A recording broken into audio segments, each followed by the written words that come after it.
With stores and produce stands full of fresh, ripe peaches, I just cannot stop myself from buying bushels of them. And yes, I mean bushels. I buy them in bulk and I can them and freeze them and make them into delicious fresh pies like I'm going to do today. There are so many different recipes out there, but this one is so quick. You can make it on the stovetop, put it in the fridge to chill, and serve it on those hot summer days. It is delicious and you are going to love it. To start, you want to make sure to have a pre-baked 10-inch pie shell. If you don't have one of your own recipes, make sure to check out my favorite pie recipe. I put a link in the description below. Once your pie shell is baked and cooled, just set it aside and we will use it in a little bit. To start, you want to make sure to prepare your peaches. Use extremely ripe peaches that will peel much easier than any of the ones that aren't ripe. To prepare the peaches, just run a knife around the middle of the peach and twist it apart and pull out the pit.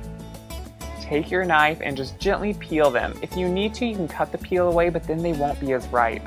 So make sure that the peel just comes right off. Make sure to put them in water so they don't brown.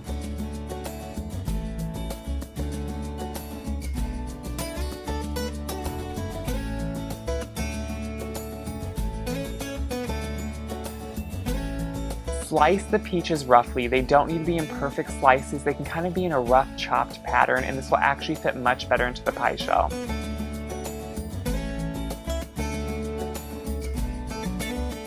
Once you have your peaches prepared, you also want to make sure to wash and set aside 1 cup of blackberries.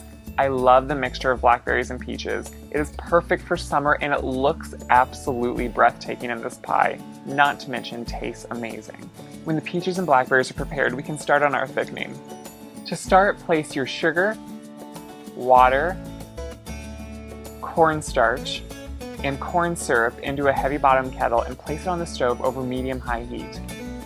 Stir it and let it come to a boil. While that's starting to heat up, in a separate bowl you want 3 tablespoons of cold water and 1 package of gelatin. This is the same gelatin that you make Knox blocks out of. It comes in a box. Just take one of the packages and gently let it fall over the top of 3 tablespoons of water. This is just going to bloom the gelatin and let it be ready to use when we need it. And in a separate bowl, you want to make sure to have ready 3 tablespoons of peach flavored gelatin. This is going to flavor the peaches just a little bit and help hold them together. It sounds like an odd ingredient, but this is all going to come together to be such a delicious pie.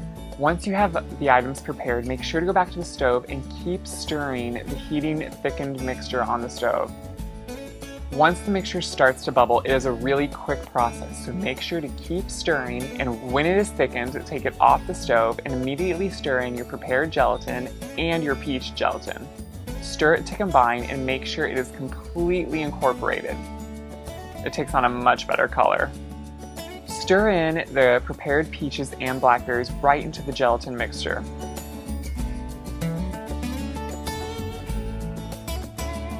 Make sure to gently fold it together until it completely incorporates all the peaches and blackberries.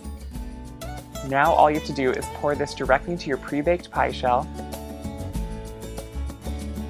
and place it into a fridge for at least 4 hours, but it would be best overnight to make sure it completely congeals and becomes cold all the way through.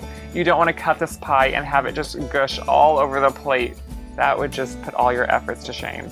I love this pie served best with a great dollop of homemade whipped cream or a wonderful homemade vanilla ice cream.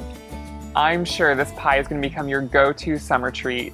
Enjoy this any time of the year, but especially when the peaches are great and fresh in the season.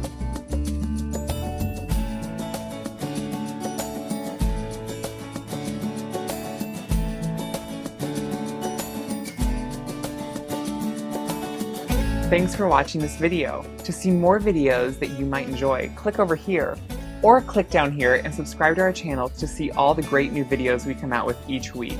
Can't wait to see you again.